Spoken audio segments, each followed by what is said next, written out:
వాళ్ళంటే పిల్లలు చిన్న ఆట ఆడదామా? రేపు మధ్యలో ఇదిగో ఇలా గీత గీసాను రా. ఈ గీతకి ఈ పక్క కొన్ని వస్తువులు పెట్టాను, ఈ పక్క కొన్ని వస్తువులు పెట్టాను. ఇప్పుడు ఏం చేయాలంటే నేను ఒక్కొక్కరిని పిలుస్తాను. వాళ్ళు ఇందులో నుంచి ఒక వస్తువు తీసుకుని దానికి మ్యాచ్ అయ్యేది ఇందులో నుంచి తీసుకుని ఆ రెండు మ్యాచ్ చేసి ఈ సున్నాలో పెట్టాలి. పెడదామా? Very good. ఫస్ట్ దివ్యతో మొదలు పెడదామా? దివ్య నువ్వు పెట్టరా. ఇక నచ్చిన వస్తువు తీసుకో. కప్పు తీసుకుంది. సంఖ్యాభావన మీద అవగాహన పరచడానికి తయారు చేసిన టీఎల్ఎం ఇది. అంటే 1 1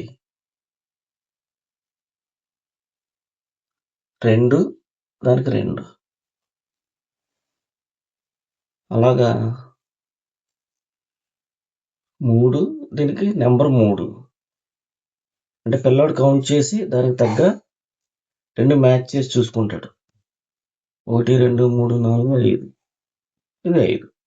అలా దీన్ని 1వ తరగతి పిల్లవాడికి మనం ఉపయోగించుకోవచ్చు. హిందూ సంఖ్యామానం ఆంగ్ల సంఖ్యామానంలో ఒక తేడా చెప్పడం కోసం తయారు చేసిన టీఎల్ఎం ఇది. 1 ఆంగ్ల సంఖ్యామానంలో 1 10 10 కనిపిస్తుంది అక్కడ.